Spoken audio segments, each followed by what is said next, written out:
Olá, meu nome é Rafael Rick e eu estou aqui para analisar com vocês a obra do William Russo, Composing Music. A esse ponto dos nossos vídeos, nós nos encontramos no capítulo 13, que é referente a palavras e música. Só para recapitular um pouquinho, esse capítulo começou a iniciar o conceito de letra na música clássica e na música popular, certo? Nós nos encontramos aqui nesse subtítulo O ritmo e as palavras. Aliás, o ritmo das palavras, certo? Ou a rítmica das palavras. Vamos começar então. Existe ritmo nos versos de uma letra ou de uma poesia. Esse ritmo provém da maneira com a qual você irá pronunciar o verso, a acentuação clássica das sílabas do verso. No exemplo E, a acentuação das sílabas está assinalada por um traço embaixo da palavra, e sílabas não acentuadas por um traço arredondado embaixo das palavras.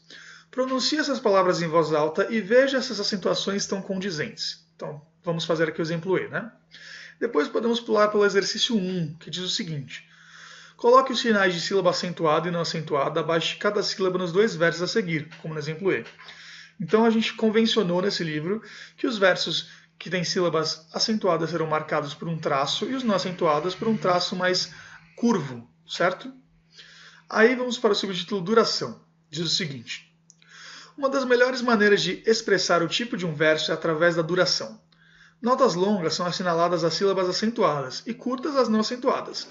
Leia as palavras do exemplo F em voz alta e no tempo. Isto é chamado de cântico, certo? De acordo com William Russo e a minha tradução. Apenas semínimas e semibreves foram usadas. Se você puder ver aqui no exemplo F, certo? Então, o exemplo G está cheio de erros.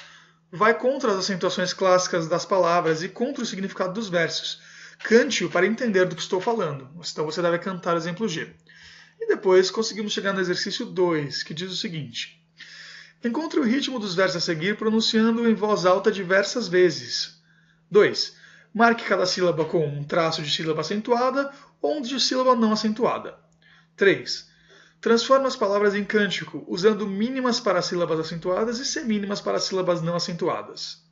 Escreva essas notas acima das sílabas. Ok? Aí podemos passar para outro subtítulo que é traduzido como pitch. E pitch a gente já viu, a gente já traduziu como altura ou afinação, certo? Então vamos ver aqui, ó. A altura que eu digo é a altura da voz, né? A afinação da nota. Então vamos lá.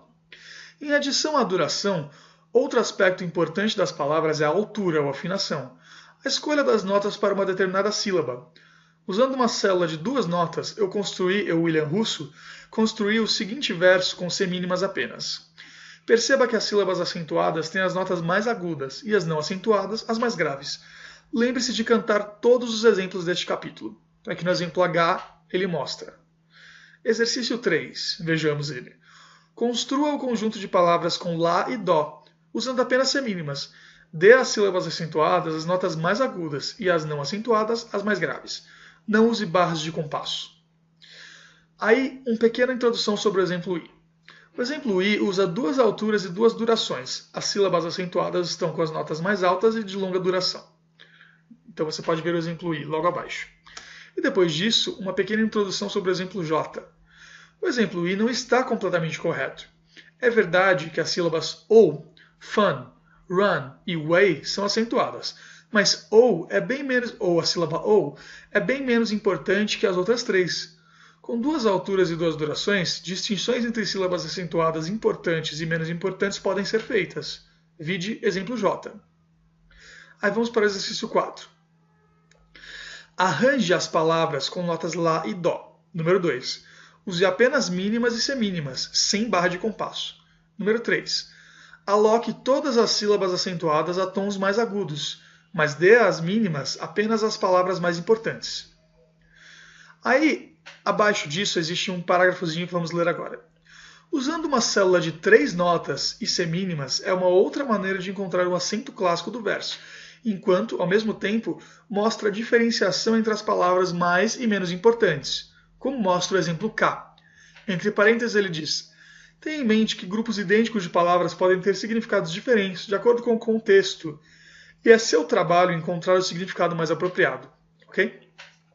Então, visto o exemplo K, podemos então ver o exemplo L, que é mais um exemplo de 3 alturas de duração.